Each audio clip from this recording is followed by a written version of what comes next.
Assalamualaikum Ustaz. Ya, waalaikumsalam. Ustaz, saya mau tanya. Tadi kan Ustaz juga sudah sebutkan bahwa di belakangnya Ahok ini kuat. Segala cara mereka sudah coba untuk Ahok tak bersalah. Bagaimana sikap kita nih Ustaz? Kita umat muslim yang sudah berusaha membela, termasuk yang kemarin demo dan segalanya. Kalau ternyata memang dia harus dimenangkan dari kondisi ini, sikap kita itu seperti apa? Akhir zaman lagi yang berbicara. Iya. Akhirnya Ustadz akhir zaman bicara lagi. Begini kaum muslimin. Siapapun yang akan unggul, siapapun yang akan unggul nanti, umat Islam yang dipimpin oleh ulama kah yang akan unggul, atau Ahok dengan segala kekuatan di belakangnya yang teramat sangat dahsyat itu yang akan unggul, siapapun Indonesia tidak akan ada tenangnya, percayalah. Ahok yang menang, dipastikan Indonesia akan menjadi negara komunis, dan jumlah masyarakat Cina yang akan dimasukkan ke Indonesia tidak terkira-kira. TNI kita akan digulung, ya, Polri kita akan disikat habis. Sekarang iya diajak teman-temanan dulu, tapi disikat habis. Hal ini disadari oleh Panglima TNI kita, ya, disadari dengan benar. Lalu kita masyarakat Indonesia akan dicampakkan ke laut kalau nggak mau jadi jongos mereka. Kita akan jadi budak di negeri kita sendiri. Itu kalau Ahok tetap naik, karena Ahok ditarget menjadi orang nomor 1 di Indonesia. Melalui Ahok pintu-pintu komunisme di Indonesia ini akan terbuka lebar. Satu. Yang kedua, jika dia kalah, jika dia umpamanya dipenjarakan atau ternyata ditembak dengan makar yang sangat keji, umpamanya dia dibunuh, maka dampaknya yang paling berat itu adalah bagi rakyat Indonesia dan kaum muslimin. Kalau dia kalah adalah dampaknya bagi kita. Naik Agus, naik Anies, atau siapapun orang yang naik, sekaliber malaikat pun naik, Indonesia akan chaos. Pasti Indonesia akan chaos. Kenapa bisa begitu? Karena raksasa-raksasa yang ada di belakang Ahok akan membuat berbagai macam manuver, membuat Indonesia ini akan menjadi negeri yang tidak akan tenang. Itu pasti. Ya. Lalu bagaimana pilihan kita? Kita makan buah si malakama. Saya menganjurkan dan menyarankan, cukup bagi kita berjuang sesuai dengan amanah. Ulama menggerakkan, kita bergerak, ya. Ulama menginstruksikan, kita sami'na wa ata'na. Hasilnya nanti bagaimana, serahkan pada Allah. Kalau kita hidup, maka kita akan penuh dengan perjuangan. Kalau kita meninggal, kita syahid. Dan kedua-duanya adalah mulia. Sebenarnya agak nyerempet masuk ke pengajian kita nih, ish kariman au mut syahidan, hiduplah mulia atau matilah syahid. Buat apa hidup tapi hina di negeri sendiri, dikangkeng orang kafir, akidah kita dipelorotin oleh komunis dan Syiah dan ajaran lainnya yang menyesatkan di Indonesia. Hina kita di tanah air kita sendiri. Lebih bagus kita mulia, ya, berjuanglah dengan apapun dan bagaimanapun caranya, berjuanglah. Kita tidak punya pilihan kecuali harus tampil ke depan. Terus maju, selamatkan agama kita, selamatkan anak keturunan kita, selamatkan NKRI kita. Umat Islam, benar kata Panglima TNI kita, Bapak Gatot, ya, bahwa umat Islam adalah benteng terakhir Republik Indonesia ke depan. Betul. Silakan. Ini Ustaz, ada sebagian golongan Ahlussunnah wal Jamaah juga yang menganggap bahwa demo ini tidak benar, tidak sesuai tuntunan Rasulullah, dianggap khawarij, dianggap murtad dan segala macam itu. Ada golongan-golongan yang sangat sinis. Biar saja, kita nggak usah gubris itu. Biar saja, kita nggak usah gubris itu. Itu mereka ibarat buang garam ke laut, ya. Yang ngomong kayak gitu dengan penuh kesinisan, padahal ulama-ulama rujukan mereka di Timur Tengah sepakat dengan apa yang dilakukan oleh Majelis Ulama Indonesia ini dan menyetujui apa yang dibuat oleh rakyat Indonesia sekarang. Mereka malah mendukung, baik dari majelis iftanya, ya, dari darul fatwanya, segala macamnya. Ulama-ulama senior di Arab Saudi pun menyetujui apa yang dibuat oleh kaum muslimin di Indonesia. Dan demonstrasi itu kaum muslimin yang kami muliakan, ya, selama dengan adab dan tertibnya, maka apalagi dalam panduan ulama, ini bukan urusan ibadah, ini bukan urusan akidah, Kalau dikatakan ini adalah produk demokrasi segala macamnya, kenapa mereka terima produk demokrasi, yaitu orang-orang yang naik jadi presiden melalui demokrasi, diakui sebagai ulil amri oleh mereka enggak? Betul enggak? Mereka akui sebagai ulil amri enggak? Siapa yang terpilih melalui demokrasi, maka dia adalah ulil amri kita. Kenapa itu mereka terima dan mereka akui? Ketika kita memakai salah satu produk demokrasi, yaitu demonstrasi umpamanya, untuk membela kehormatan Islam, mereka mengatakan ini tidak sunnah Rasulullah. Mereka sebenarnya tidak jujur, mereka adalah pembual dan penipu dalam masalah ini. Maka saya katakan, jangan pancing saya bicara masalah ini. Saya akan marah. Ketika saya sudah marah, saya akan labrak semuanya.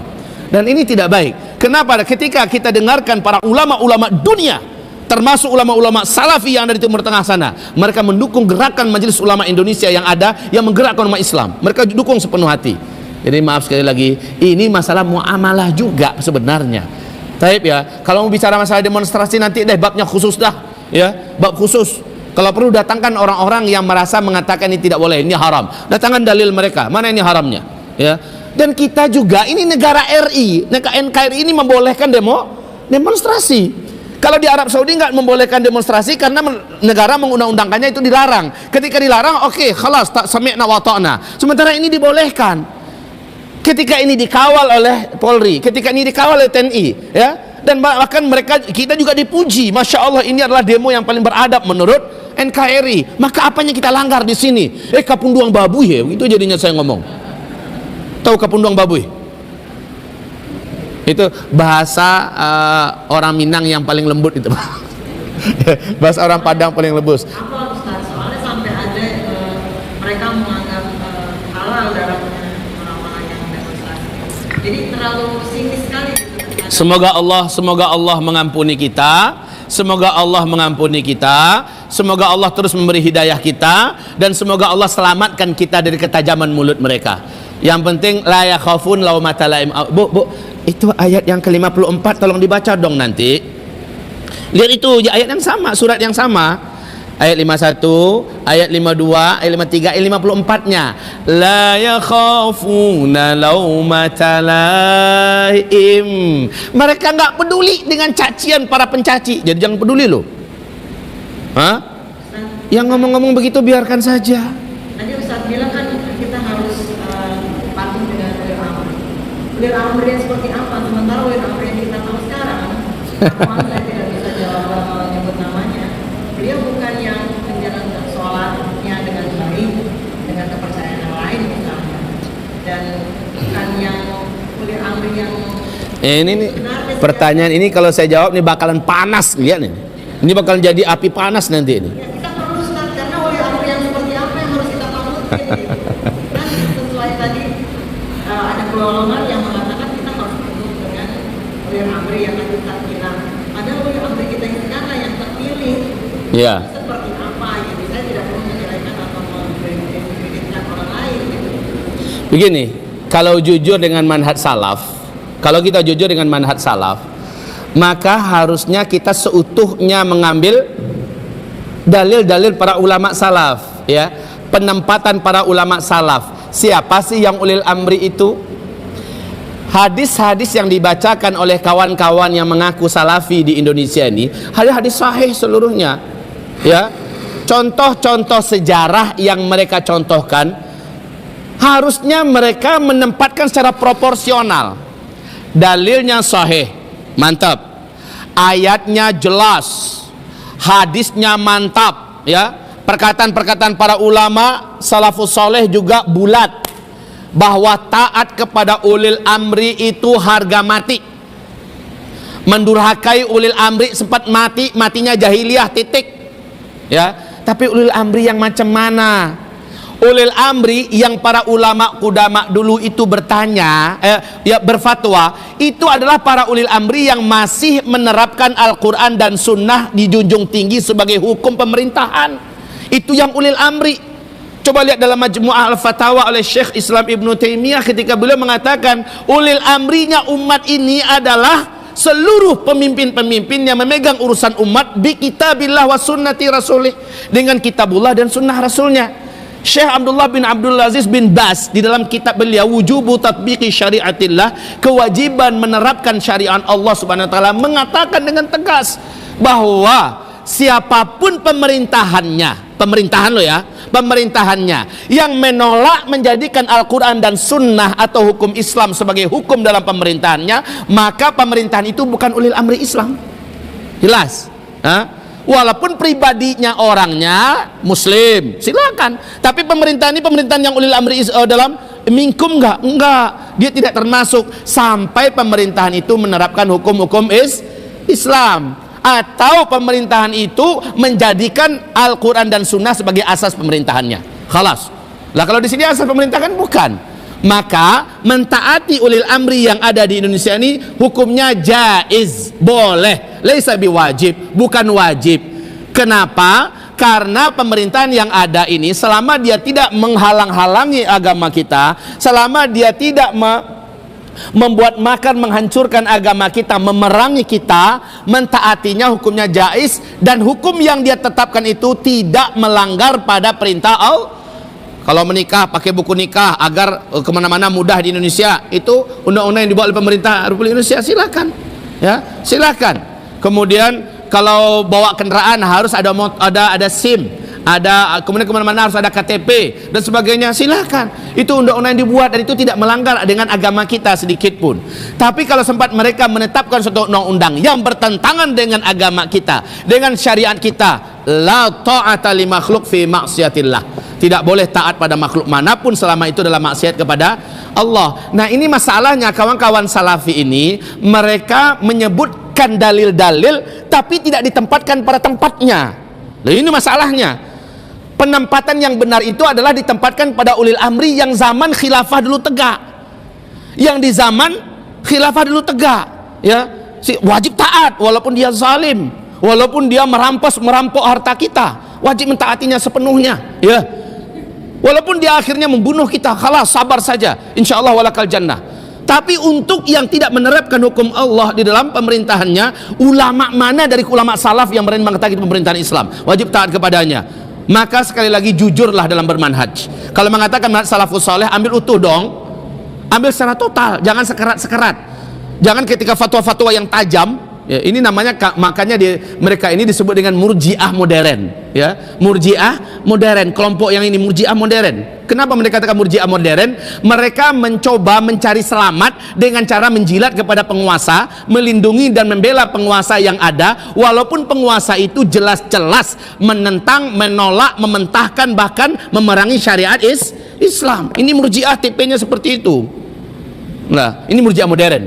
Ini berbahaya. Semoga Allah Subhanahu wa taala beri hidayah pada kita. Allah ampuni dosa-dosa kita. Pasti kita ada khilaf dan salah, ya. Tetapi kesalahan mereka di bidang ini sangat fatal.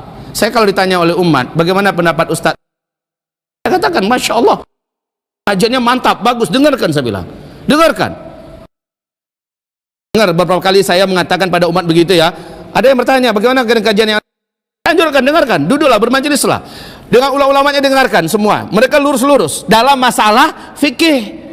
Dalam masalah fikih mantap. Dalam masalah tazkiyatun nafas oke. Ya, dalam masalah akidah yang bukan walak baraknya. Ini di sini kenanya. Ini di sini kena kajian aulia ini kena nih mereka. Mereka tidak berani menyampaikan apa adanya.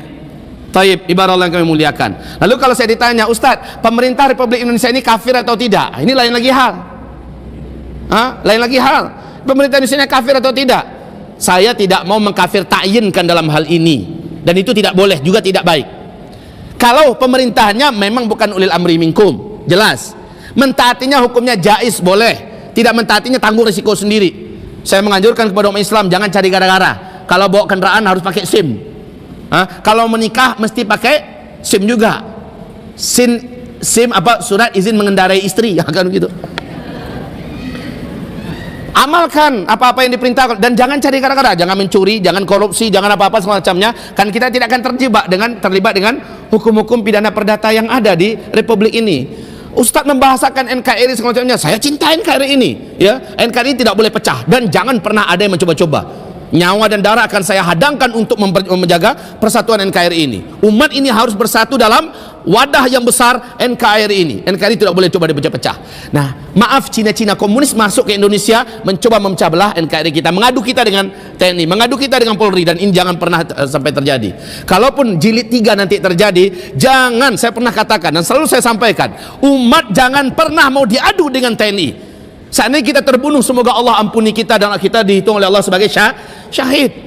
TNI ini Pak, Polri ini awalnya mereka hatinya ke kita dan sampai sekarang masih, tapi mereka akan disusupi oleh para provokator ya, yang bisa menusuk mereka, lalu mereka akan menyangka ini adalah para demonstran. Kemarin kan alhamdulillah Pak Gatot sendiri mengatakan bukan demonstran itu ya, tapi orang luar yang masuk belakangan yang membuat kegaduhan di mana-mana ya, lalu mulai menusuk polisi, mulai melempari polisi, memukul polisi.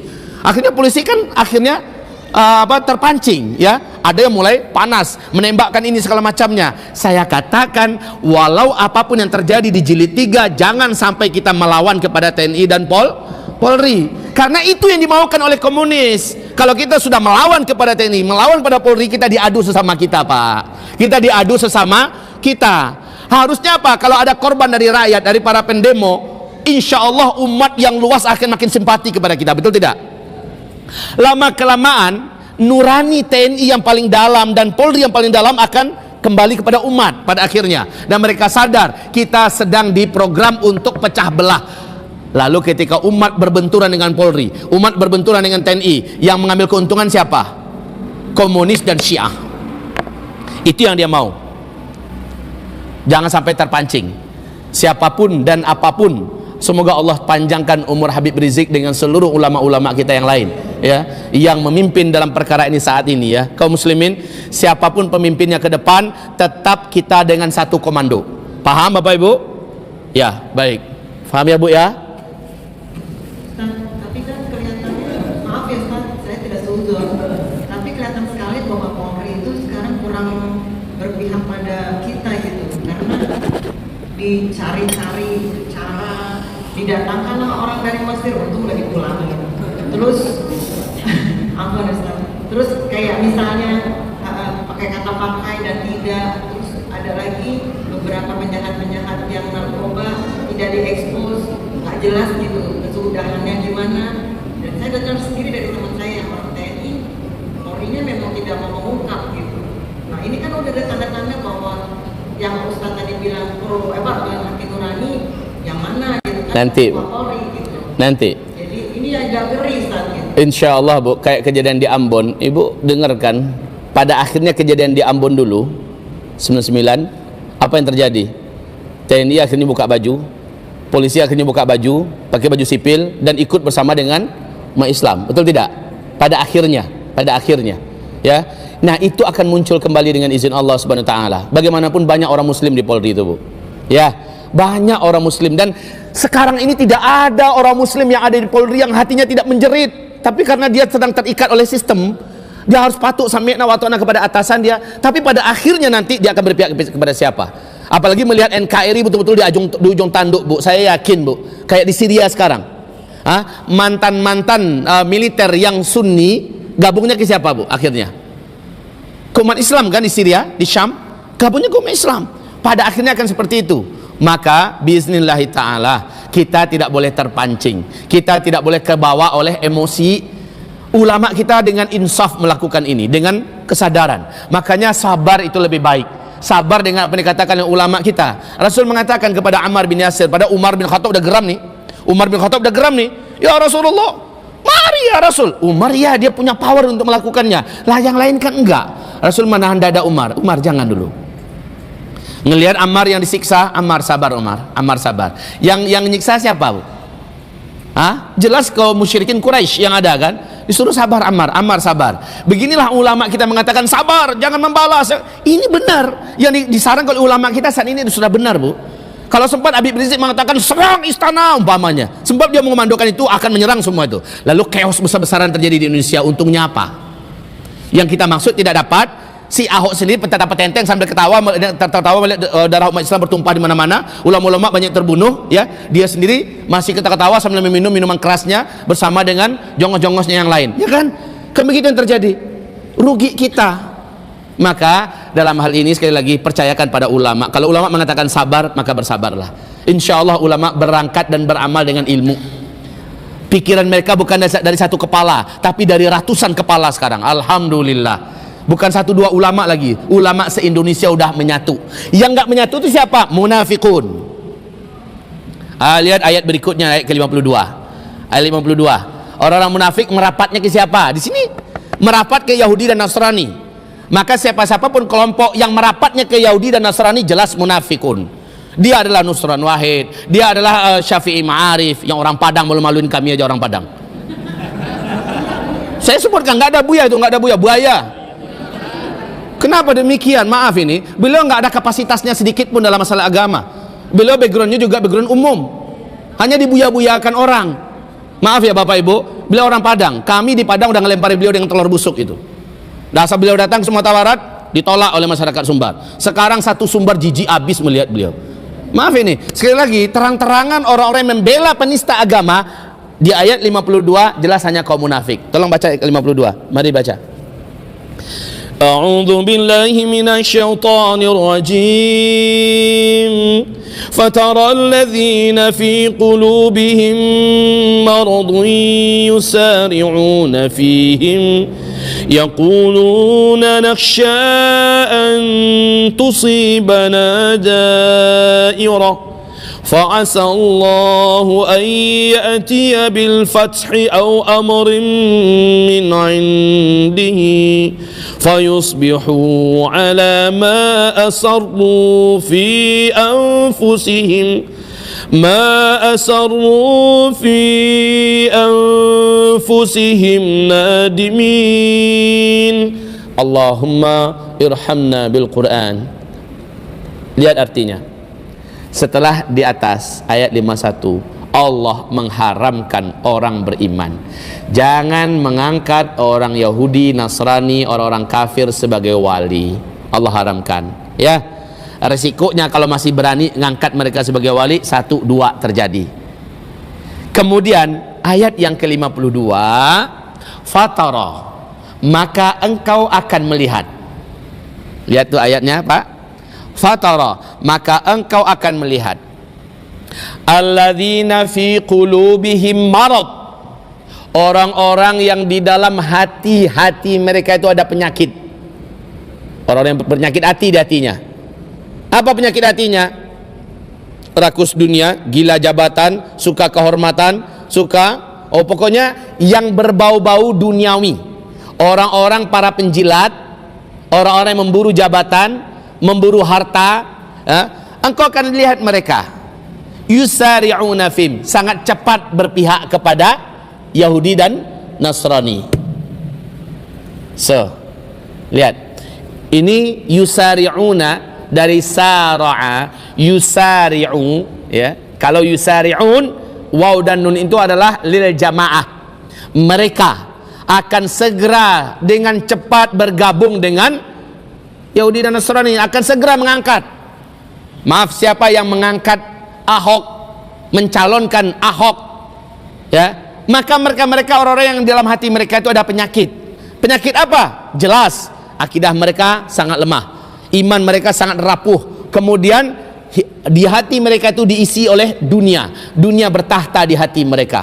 Sementara Ahok dengan kekuatan yang ada di belakangnya menjanjikan dunia. Ini kalau kita larikan ke konteks keindonesiaan ya. Nah, kaum muslimin yang kami muliakan, sebenarnya alhamdulillah sampai sekarang ini alhamdulillah umat Islam masih terkontrol ya.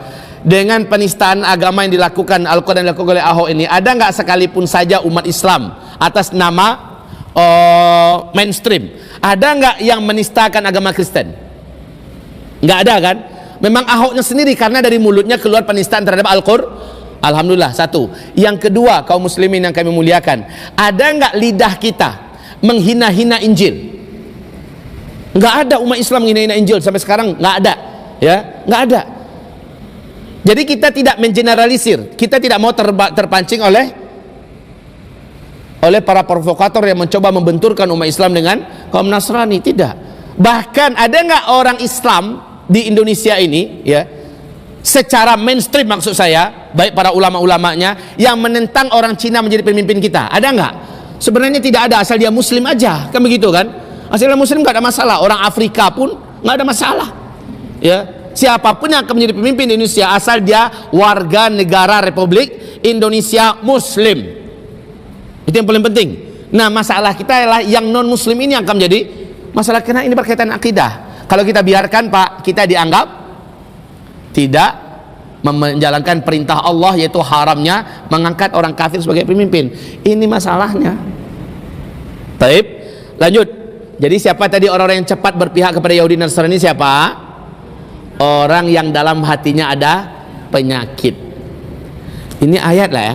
Ayatnya muhkamat, bukan mutasyabihat. Jelas, dibaca oleh siapapun langsung paham. Hanya orang-orang yang dalam hatinya ada penyakitlah yang akan segera mengangkat orang Yahudi atau orang Nasrani sebagai walinya. Habis ngomong di LC, ketawa-ketiwi sambil makan di meja makan bersama Ahok. Masya Allah. Mengatasnamakan cendekiawan Muslim, mengatasnamakan penasehat MUI, mengatasnamakan, waduh, Masya Allah. Udah jelas sekali, Pak. Dan Allah perlihatkan mereka satu persatu. Fala araftahum bisimahum, engkau benar-benar akan lihat mereka dengan cara-cara mereka bicara, dengan sikap-sikap mereka. Mereka pihaknya ke siapa? Begini mainstream umat Islam se-Indonesia tidak rela menuntut ya agar Ahok dikasus. Dia malah membela. Udah kelihatan nggak kemana mereka sebenarnya? Udah kebaca. Baik, tapi kalau seandainya mereka taubat, ada peluang nggak Allah menerima? Ada peluang nggak? Pasti, Pak. Selama nyawa belum nyampe di sini, Allah pasti akan menerima seberat apapun dosa yang dibuat orang itu. Selama matahari belum terbit dari sebelah barat, Allah masih mau terima, insya Allah Ta'ala. Kurang dengar, Bu?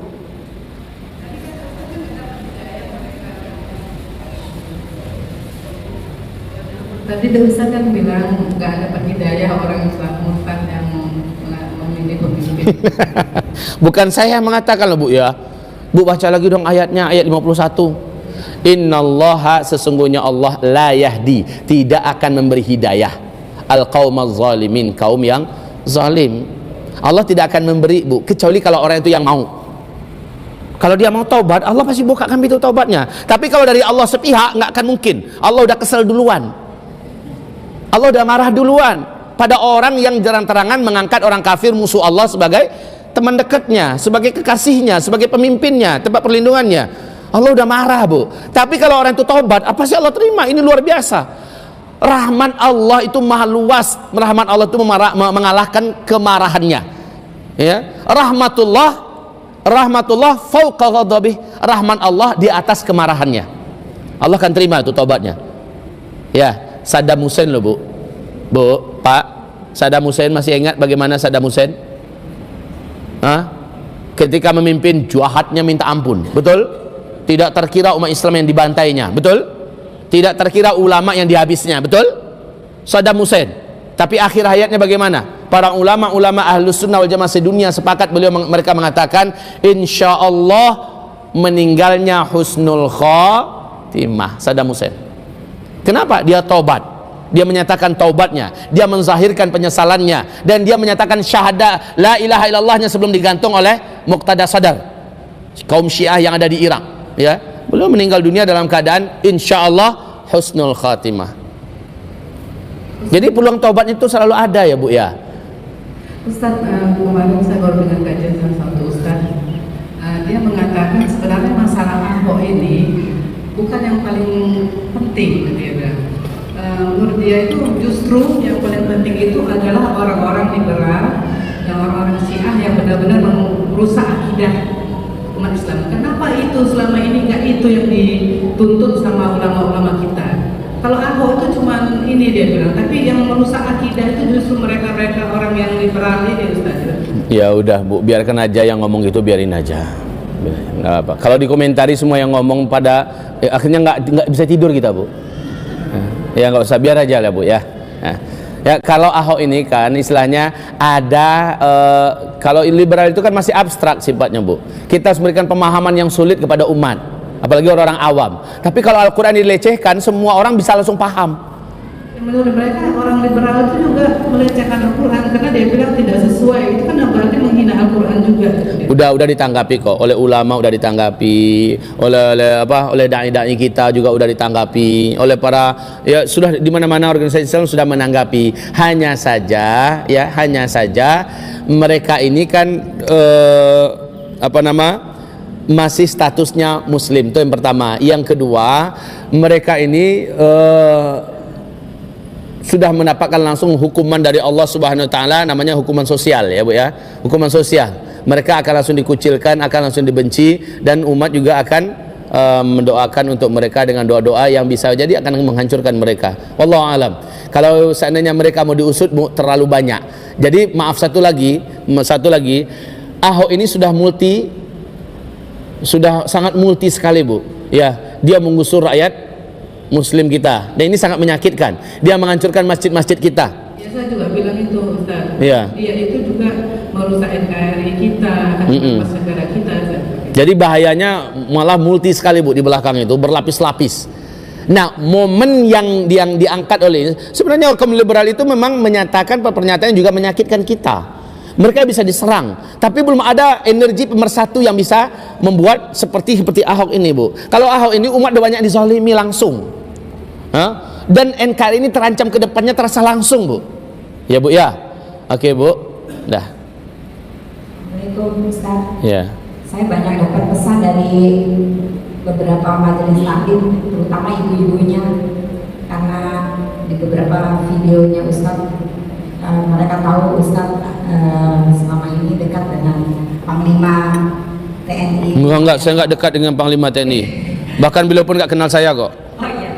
Ya jadi mereka tanya kira-kira untuk nanti seperti kemarin kita dengar orasi pidato beliau di depan BM.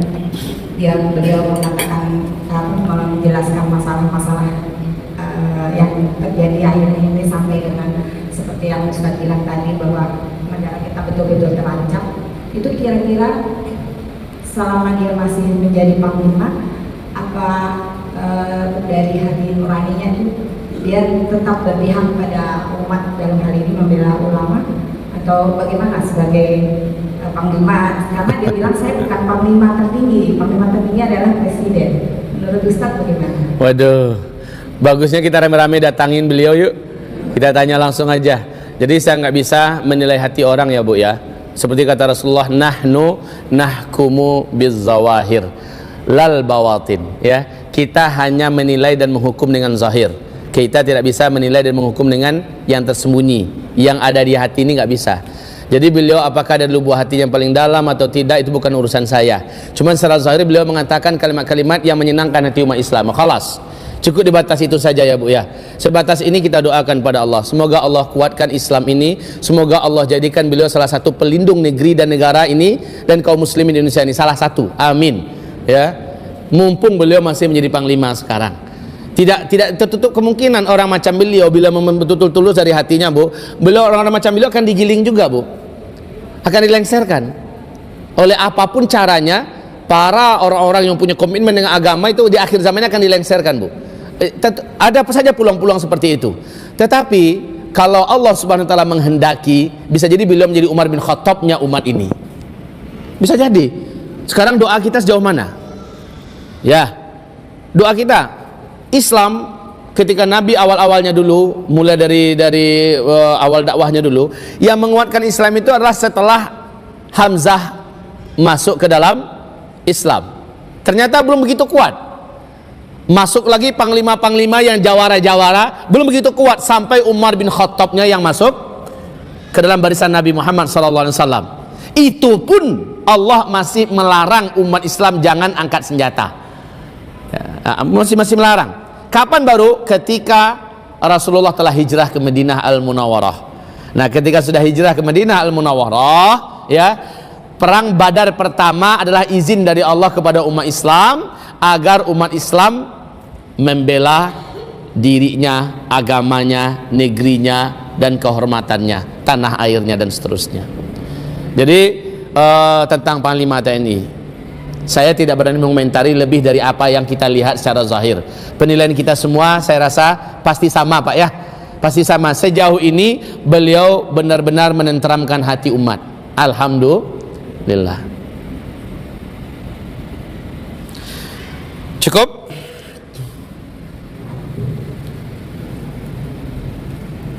Ya. Kita lanjutkan dong ayatnya. Tadi baru ayat yang ke-52. Kayaknya dari ibu-ibu semua Pak. Bapak nggak ada yang bertanya nih. Ya, yang mendidih darahnya itu ibu-ibu ya Pak ya. Maka kita lanjutkan ayat 52 tadi. Fataral ladzina fi qulubihim marad. Maka engkau akan melihat orang-orang yang di dalam hati mereka itu ada penyakit. Yusari'una fihim. Mereka akan sangat bersegera menuju kepada Yahudi dan Nasrani untuk mengangkat mereka sebagai wali. Jadi orang-orang yang hatinya ada penyakit akan cepat mengangkat Yahudi dan Nasrani sebagai wali. Yaquluna, mereka akan berkata, nakhsha, kami sangat takut.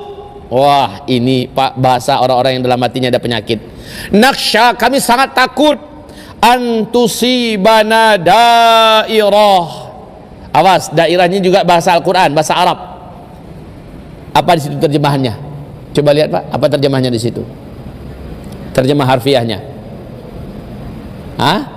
Bencana, terus di situ apa? Musibah, apa lagi? Bencana, dairah, dairatus sauk. Kami takut kami akan ditimpa oleh bencana kalau kita tidak berpihak, kalau kita tidak berwali, kalau kita tidak mengangkat mereka, maka nanti Indonesia akan diserang, Indonesia akan dijajah, Indonesia akan bla bla bla bla bla. Nakhsha an tusibana dairah. Bagusan deh kita angkat saja mereka sebagai wali, jadi kita aman. Ini bahasa orang-orang yang dalam hatinya ada penyakit. Fa'asallah, lihat ayatnya, fa'asallah, maka asallah, mudah-mudahan Allah, maka barangkali semoga saja Allah ayyatiya bil fathi, awas, semoga saja Allah mendatangkan kemenangan. Kita larikan ayat ini kepada konteks keindonesiaan kita. Jangan khawatir ditakut-takuti oleh naga 9 atau 10 naga. Jangan khawatir diancam oleh Zionis, oleh CIA. Kalau seandainya Ahok nggak naik, kalau Ahok tidak terpilih, kalau dan sebagainya, nggak jadi. Jangan khawatir. Asallahu ayyatiya bil fath. Selama umat ini memegang prinsip wala dan bara, terpandu oleh satu komandan tertinggi, yaitu perkataan ulama-ulama kita yang mengusung Al-Quran dan As-Sunnah. Nah, jangan khawatir. Asallahu ayyatiya bil fath. Semoga saja Allah menangkan Indonesia ini, Allah menangkan umat Islam di Indonesia ini, dan ke depan Indonesia akan menemukan jati dirinya kembali. Selama ini kita terjajah Bu, kita terjajah Pak oleh penjajah-penjajah asing yang berkekuatan ekonomi, dan ekonomi itu mereka karup juga dari Indonesia. Lalu akhirnya kita dibeli satu persatu, petinggi-petinggi kita dibeli satu persatu. Ya, akhirnya kita tidak mampu dan tidak mempunyai harga diri lagi di tanah air kita sendiri. Asallahu ayyatiya bil fath. Semoga Allah mendatangkan kemenangan. Au amrin min indihi, atau keputusan dari sisinya. Lihat nanti pasca ini nanti akan ada keputusan. Yang penting jangan mundur. Umat Islam jangan mundur. Ada keputusan dari Allah Subhanahu wa taala. Dan kita berdoa terus agar Allah menjaga para alim ulama kita. Allah mempersatukan terus. Ya Allah, menakjubkan kemarin 4 November itu sangat menakjubkan. Apa yang dikatakan oleh A.A. Gim, sebenarnya saya mendengarkan dari lisan yang sangat banyak kalimat yang sama, kayak di Mekah perasaan. Suasananya aneh, tenang, persaudaraannya sangat kental. Kami tidak peduli itu bawa bendera apa, ini bawa bendera apa. Assalamualaikum, assalamualaikum. Betul sangat hangat, saling dukung mendukung, tolong menolong, saling bela membela. Ya Rabb, nggak pernah itu terwujud. Subhanallah. indah sekali, persaudaraan, spontan, ya. Nggak ada itu yang kamu dari apa? NU apa ya? Dari Muhammadiyah ya? Apa? Nggak ada yang cerita gitu. Kamu dari JT ya? Kamu dari HTI ya? Nggak ada gitu. Assalamualaikum, assalamualaikum, penuh dengan semangat, penuh dengan ruh persaudaraan, dan ada ketenangan di jiwa, ada ketenangan di batin, ya. Terus